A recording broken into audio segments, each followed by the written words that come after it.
Good afternoon, everyone. This is the Vermont House Committee on Commerce and Economic Development. It is Tuesday, February 18th, 2025 at 2 o'clock in the afternoon. So we're back to continued discussions on budget, and we have VSAC with us this afternoon. Tom, Patrick, thank you for joining us. Appreciate your time, and we're just I think wanting to hear how concerning workforce and how some of the pilot programs that we worked with you on, putting them in place, how they're working, kind of what's in the budget, what is the governor's budget provided for VSAC, and any monies in some of these newer areas that we provided for loan forgiveness and scholarships and so on. Let you take it away. Thank you very much. Appreciate that. Thank you for the opportunity to come and talk to you about our budget and the workforce programs. Just for clarity, my name is Patrick Leduc. I'm the Chief Operating Officer at Vermont Student Assistance. So I'm with Tom. Tom Little, Vice President and General Counsel for about the last 22 years. And before that, I did private practice work for VSAC, going back to the dinosaurs roamed the earth. Glad to be here. Thank you. I know Scott already had an opportunity to chat with you and give you a little bit of the broad strokes about VSAC. I'll just remind the committee that we're celebrating our 60th anniversary this year, and really proud to be doing the work that we're doing, especially with the support of the committee and the workforce programs that you've put forth the last few years. But at your request, let's get right to the meat and potatoes. We started as a college access program and obviously have grown quite a bit and have a range of programs and services that we offer, from the Vermont 549 plan, which allows people to families to save for college and education after high school, all the way through the grant programs and the student loan programs and the outreach services that we offer, all combined with our research program, which allows us to kind of help make sense of all of that and bring information to this committee, to other committees, so that you can make good policy for our students moving forward. Our budget request this year, and in the governor's budget, is a 3.6% increase to our base funding. That is largely focused on trying to increase the 802 Opportunity Program from a $75,000 household income to a $100,000 household income. That 802 Opportunity is a braided program that sits on top of the already means tested grant program that we utilize. That's been a very successful program the last few years, and that's what the governor's budget includes. We've got a couple of additional asks there beyond that we'd like to talk about with you. The first one being the Freedom and Unity Scholarship on page 3. We talk about that program. It's really modeled after the 802 Opportunity Program, which has been successful at CCV, which provides tuition and fees, covered costs for students of a certain household income. The Freedom and Unity Scholarship proposal is to model that same program for Vermont State University. And as you'll see on page 4, we offer you some numbers to look at for the budgeting purpose. We've targeted the $75,000 household income, and the cost to cover all programs is as the sweet spot to start a program like this, but we've provided you a range of incomes and a couple of areas, either all program budgets for VTSU or certain budget, their standard budgets. And we feel like if the 5.2 is not a program that is cost effective this year, then we can fit a program into what budget money is available to start a pilot program and prove the outcomes that we all expect to see. The second piece of the budget request that we have this year is for the Teacher Loan Forgiveness Program. That's a program that was stood up a couple of years ago, and we've utilized all the funds in that over the last couple of years. And if you move to page 7, you'll see that we've kind of supported 74 students in FY24 and another 166 in FY25. The reason some of those numbers are different is because that first year of a program, it's always hard to get eyes on that program because it's new and people aren't aware of it. So the 166 is probably more representative of what we would expect. And with that, we saw an additional 218 applications for that program that we could not fund because all the funds had been utilized. So we have got a request for funding of that program as what, for this next fiscal year to continue that program. Some of the outcomes that we know we're seeing there is about 25% of the people that are taking advantage of that program are males, which is nice to see some more male teachers in our school systems are being prepared. And about 50% of those people that are pursuing that program are still Pell eligible, which is the federal means testing. So we are still serving a large population of people that are really in financial need of support. So this has been a really successful program from our perspective. The next item that we are talking about here is the mental health program. On the Yes, teacher please. forgivable loan, can you just let the committee know how much we're forgiving every year? Yep. So we have only had a couple of years now, so we haven't really gone through the course where we're seeing how much people are actually working in Vermont and getting that service obligation in, so they do not have to repay the loan. So we're in that first couple of years. So we don't have outcome data at that level yet. So we had $2.5 million that was appropriated, and that's all been used up over those 2 years. So we should start seeing outcomes of people graduating and going into work in the next few years. And for those who might not have been here when those programs were, and there's a bunch of them, these are all kind of modeled after something we worked out with the Vermont National Guard years ago. It's forgivable loan. So if you complete all your academic requirements and take a job where you say you were going to take a job and work in that job for at least a stated period, usually a year, then that proportion of the loan is forgiven. And if you don't, then it goes into repayment. But it's, as Patrick said, it's pretty early to know what the repayment piece is going to look like. To the extent that people go into repayment and repay it, that goes in to the fund and gets recycled into new ones. On that, everybody clear? Sometimes these are marketed or explained as scholarships. So sometimes you hear people talk about it as a scholarship, but it's scholarship if you complete your requirements. If you don't, it functions as a loan. So it's really an incentive to keep graduates here and work in the state. Sorry, they would also be eligible if they live and work in Vermont for the loan forgiveness up to $5,000 over 2 years. In addition to this. At After graduation from the your- Office of Engagement. Yeah, Yes. It stacks on. So, you know, it just, there's a lot of incentive to stay. to stay in Vermont. Yes, absolutely. So the request for that program for this year is $3.9 million to refund that program to continue to help teachers move through. And that would be teachers that are in the pipeline already and those that would be new into the pipeline. And it's not in the budget? It is not in the governor's budget. The 3.6% is what's in the governor's budget. The governor and VSEC are aligned on the main part of the budget, Yeah. 3.6. Then we've got these 3 other items that we think are compelling ideas. Right, well, If you agree with us. yeah, well, you know, stuff that was started and are starting to show promise, then Right. we're kind of foolish not to continue on with it.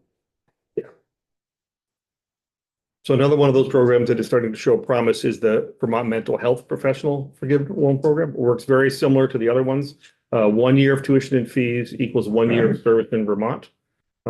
So as you can see on page 10 of our slide deck, we've had 111 awards in FY24 and another 53 awards in FY25, which used up the funding that we had carried forward. So that was the 1.5 million that was originally appropriated.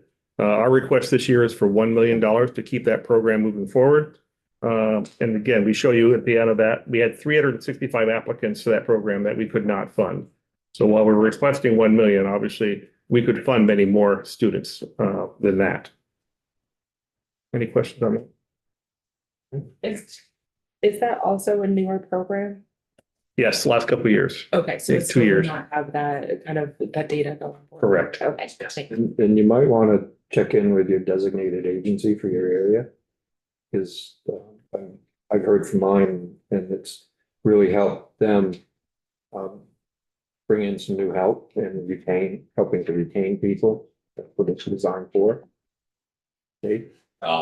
Exact same question. So there's a number of other loan forgiveness programs that we have not listed in our budget, but that I don't have data on how they're progressing. But I can tell you that most of them have had their funds fully utilized. The nurse faculty one has not been fully utilized, from my recollection. But I believe the dentist and the dental hygienist programs are fully exhausted. And I'm trying to remember we had about 10 programs that were running. So there's one or two more, but we can get you some data on how those are progressing so far. Just to clarify from my simple mind, when you said they're not fully utilized, there is still a pot of funds out there and you are still accepting Yes, indeed. applications and okay, Yeah. thank you. Thank you. Okay, so just to reiterate, in the governor's budget, there's an extra 3.6% to increase to take the 802 opportunity program up to $100,000 in family income and household income. Correct. So that is a total of almost $1 million. Yeah, 945,000. Yes. But the other funds that we're looking at, like the teacher program, and the nurse, those forgivable loan programs, what's the total on those? So the Freedom and Unity Scholarship is 5.2, and this is outlined on slide 2 Yep, of our that's a slide. brand new one. That's a brand new one. 3.9 for the teacher program and 1 million for the mental health forgivable loan program. Okay, so it's all significantly more than the almost $1 million. in the other. I was just wondering Yeah. because it feels to me that if we have successful programs and we can figure out how to continue funding those rather than when money is tight, try to squeeze money out to start something new or, do it. So I was trying to figure out if this $1 million could help us to extend those other programs, but they are significantly more money. Yeah. That's where I was just looking for a one page with all of the numbers on Yeah. it. Wasn't seeing that. That's okay. Yeah, and I think one thing I'll just reiterate in the context of your question is that the 802 Opportunity Program kind of is braided on top of the existing grant program, right? So our non-degree grant program and our incentive grant program for students pursuing college is means tested, and then 802 for CCV students is kind of looked at after that for any remaining gap that's still needed. So we're still focusing on serving those students that are in most need first, and then using the 802 with that household income as the layer on top of that for CCV, and just trying to model that for Vermont State University as well. And the format of these slides is what we had developed over the years, working with House Appropriations. And if there's a better way of doing that for your perspective, let us know and we can, because there's more than one way to format it, and you're probably starting to suffer PowerPoint slide fatigue right now. I do think Scott sent the chair a one-page memo outlining it as well. So yeah, that as well. Good. It's on our webpage.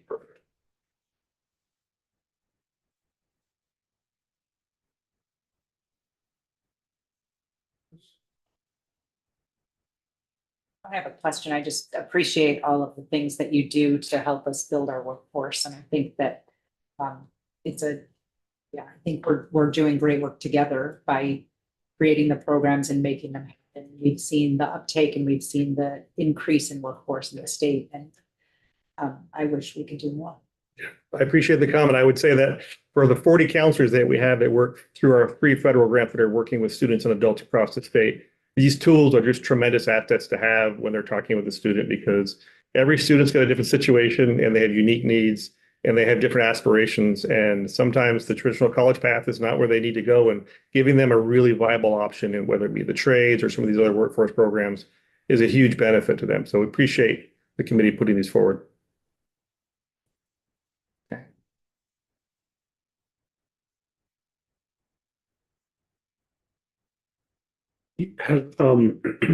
Looking at for instance, the forgivable loan incentive for teachers. Vermont State sort of comes in at 32 in this kind of fiscal year, up from 27. It's stuff to see. I'm curious, do you have a breakdown of where, or from any of the people that, as time goes on, do you expect to have a sense of where they end up? And given the sort of multi-campus, if I understand correctly, Vermont State, these aren't all individuals on one campus. Right. Do you have a sense of where the distribution from Vermont Tech might be?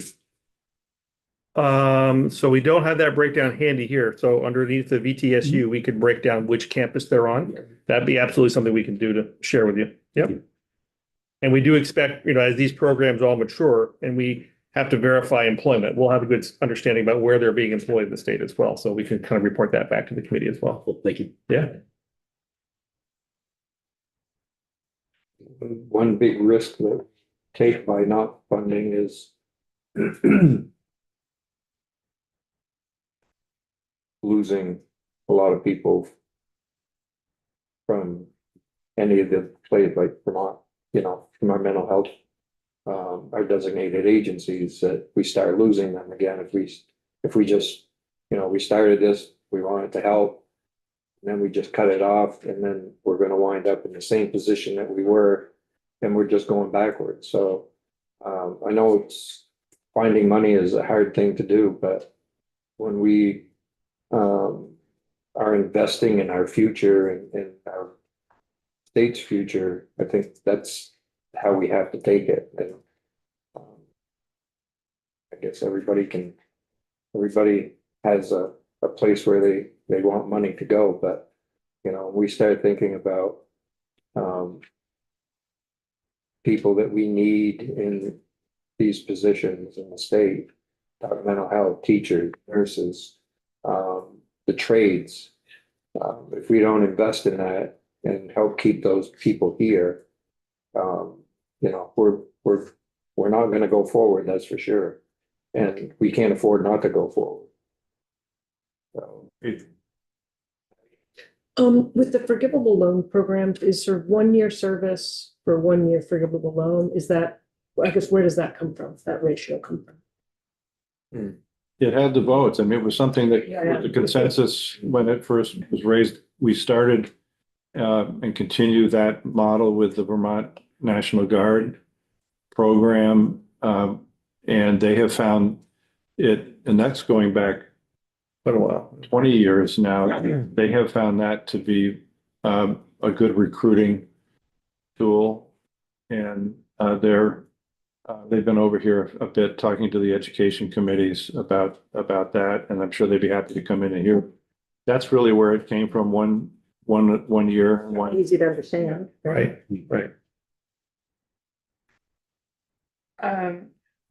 I'm just looking through your slides and saw something about the dual enrollment early college type. Yeah. So how many students do you have? Yeah, it's a great question. So if a student is pursuing dual enrollment, for example, and they have additional costs, and they're on the free and reduced lunch, if they're flagged that way, that process goes through us, and we cut a check directly to the student so they can cover their whether that be meals that they need, books that they need, or travel expenses. So the check goes right to the student in that case. Okay, It's a flat amount. it's just a flat amount. Okay, and then how many students does that cover for this data? Let me see what I've got here.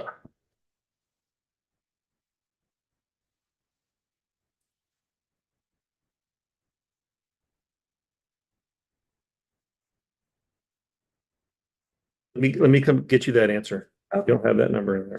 And my last question on that is, have you found that it's had any impact on retention for students? There's a lot of work going on in that space, so I want to be careful I don't get ahead of the research that's being done right now. But the first things that I've seen are seeing really positive things about students going through that dual enrollment and then continuing on to the next phase. So we can get you some data on that as soon on that one. Thank you. Thank you for asking Is that. it worth mentioning the micro grant? Sure, we can mention the micro grant. So the micro grant is another program that is funded through the state appropriation that VZEC receives for the grants.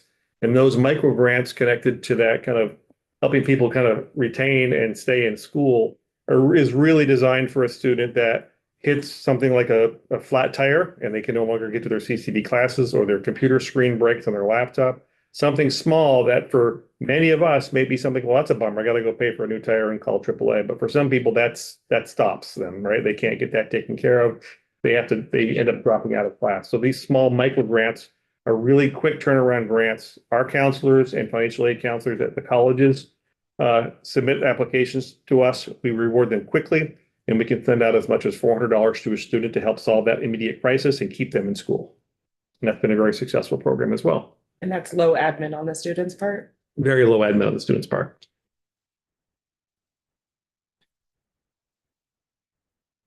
Go ahead, Dave. Back to the forgivable loan programs, if I may. Is the mechanism in place that if we're, for some reason, failure to complete a program or move out of state or whatever, Yep. so that the repayment thing Yeah. is triggered, that money then goes into a, Revolving loan. thank you, a revolving loan thing, so it could be available then for, It gets recycled into Yeah, the same right, okay. program. Right, yeah, depending on which program they took, the money came out of, it'll go back into that program. Right. So our staff will verify that they're either still enrolled in school, and maybe they apply for the next round if that's available to them, or they've graduated and they're working in Vermont. And if they haven't, if they're not one of those two, then they go into repayment with us, and that fund goes back to that same place it came from. Yeah. And I should add to that. So this is one of those programs where when we start getting into bigger numbers and these people, we have more students that maybe get into repayment, we have the ability to potentially charge for the services of providing that repayment functionality. But right now, this all happens free for the state. So this is funds that are appropriated, and every dollar of it currently goes to students directly. And we use some of our proceeds from our loan program, which is in the tax exempt bond market. We're only allowed to keep 2% of that. And if we make more than that, based on how interest rates and bonds work, we can either refund that back to students, which is what we normally do. But within that 2%, we pay for all the programs that we currently do for the state, so that the dollars directly go to students.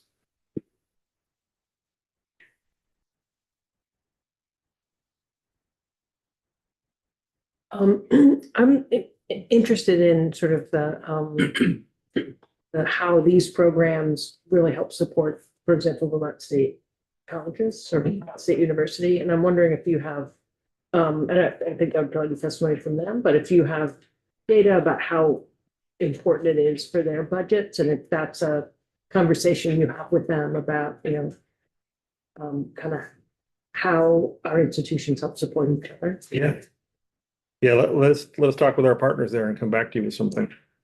We definitely are working really closely together with them to make sure this works for them and it works for their students. See, that collaboration it helped prompt VSAC to propose this Freedom and Unity Scholarship to mirror the 802 opportunity to move it into the Vermont State University. Yeah. I mean, it's a significant appropriation for it, but that's part of that collaboration.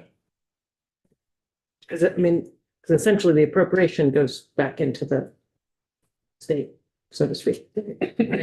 In terms of we appropriate it to Correct. students, which you then pay. Yeah. Yeah, the students have a choice, which is great, right? We love for students to kind of have go to the place that best fits for them. So for all of these loan forgiveness programs that have a service obligation, the way these laws were written and the way we implement that is student doesn't have to actually live in Vermont, and they don't have to go to a Vermont institution, but they do have to commit to working in Vermont. And again, a majority of them go to school in Vermont and live in Vermont, but there are some that do not. Gotcha. Can I do a rewind? Can we talk about the 802 Opportunity Grant that started at a $50,000 household income, and now we're looking at possibly going to the 100,000? So talk to me about the why these numbers, like, I know we've talked about this before in this committee, but I'm just trying to really get a great handle on who it's benefiting and why it's so important. I'll take that one, Tom. Well, we started it out sort of as a pilot at $50,000, and what we experienced was while that served that cohort very well. There were a lot of people still not able to benefit from it and were instead borrowing money, getting student loans to make up the balance. And we found that if we raised it up to 75,000 for household income, we captured another cohort of people, and we're just trying to continue on that pathway. And we came, I don't know how many more we expect to capture if that is raised to $100,000. I'm not sure we'll know that until we do it, if we're approved for it. But it's all, VSAC has always been trying to somehow bundle and combine these state programs that we administer in a way that gets the best bang for the buck, and is also something that we can explain to people. One of our advantages, as Patrick mentioned, we have outreach counselors, VSAC outreach counselors working in the high schools. And some of that work starts in the middle schools. So we've got a good relationship of trust in the schools with the teachers and the students' parents. And we're just, I guess, trying to continue to leverage that as best we can. It's not a scientific process. We're all human beings, and these are human beings, and so many different things can affect a student's decision-making process. And we saw what the pandemic did to the people. It just blew things up for a lot of families, and things are settling down now. I don't know if that's sponsored representative, but that's what we're trying to do. And I'll just add, if you want to take a look at slide 21 in your packet, we've seen some really interesting outcomes that we're really excited about the effect of 802 opportunity. And so they're a little bit of a complicated set of slides to look at, but on the first one on the left, you see there is that the 802 opportunity, the completion ratio for those that are TRIO served, so those are people like student support services or VSAC's TRIO programs, you'll see their completion rate. But even with just 802 opportunity, we're seeing really great completion rates. So we're getting people through the system as well in a way that we didn't expect if they didn't have the additional support. So it is the additional supports that we provide and that the colleges provide, but the ability to kind of help people get all the way through at a higher percentage of the time is a really powerful motivation for us. As we said, if we get them supports through part of it, and then they can't get the support for the other, if the loan forgiveness program, for example, is not there, we put them in a really tough situation. And this 802 opportunity program is really showing that students are completing their programs at a higher rate than they would otherwise. That is powerful for us as we look at the workforce needs. Maybe the most satisfying part about working at VSAC is we also administer about 140 scholarships, separate and apart from the grant program. These are scholarships from all across the spectrum. Some local service organizations start them, individuals, people have put them in their wills, and the thank you notes that we get from students who've gone through that process, which we share with the donors, are very heartwarming. And in the scholarship selection process, VSAC essentially shuts down it's April 15th this year. Yeah, I think it is. Not to do our taxes, but all of the VSAC employees gather with some of the donors into scholarship selection committees and spend the whole day working on that. And we should probably strip out some of the names and share some of these with the legislature. Yeah. Everyone has to write an essay about their aspirations. Sometimes depending on the scholarship, it focuses on hardships that they've overcome, their desire to go beyond high school. And those are just so very powerful. And then when you get thank you notes at the end of the process. It really is terrific. And we'll find a way to share some of those. It's really, it's special.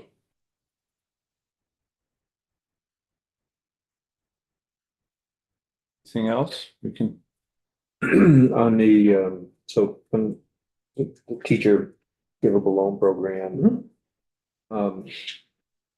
So money's expended.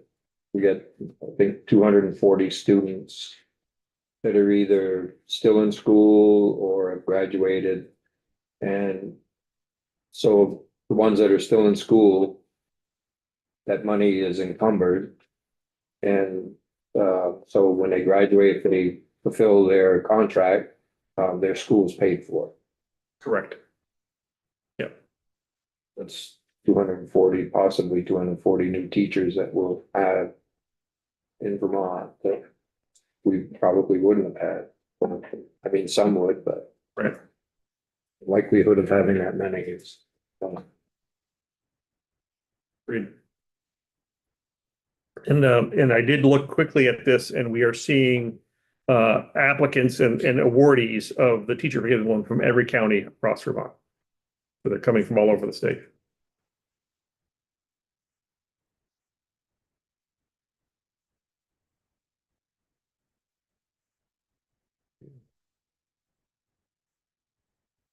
Do we know of where some of these participants are in their education right now? I mean, it's up to second year of the program. Are they sophomores? Are some of them seniors? How soon are we going to start to see fruit? Yeah.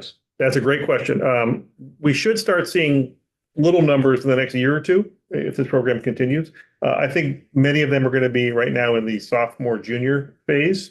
But we definitely saw some taking in their senior year because when we were challenged initially, not getting a lot of airtime on this, our normal mode of operation is to work with high school seniors and work with our adult outreach counselors who are working with adults that are trying to change their career and introduce introduce things like this to them. So they'd be in their first year.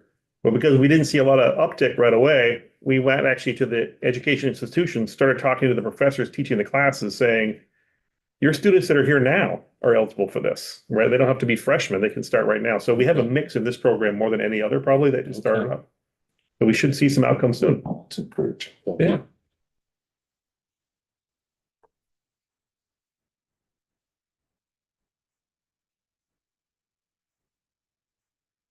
Maybe Herb has a question. Why is the sky blue? There you go.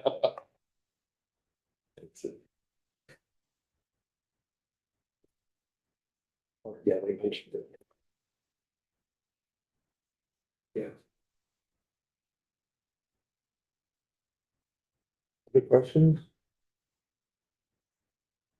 Appreciate your time and the opportunity to work with you. We look forward to continuing that. We do too. It's been a very good partnership, I think, in the last number of years since we've taken over Workforce, that we've been able to work closely with VZAC and been a great partner with the legislature on trying to improve our workforce. Improve people's lives by giving them the education they need to get better jobs. Okay. you're here. Thank you very much. Thank you very much. Thank you. Okay, presenters not till 3 o'clock. You can go off. I can Just in time for a break. If that.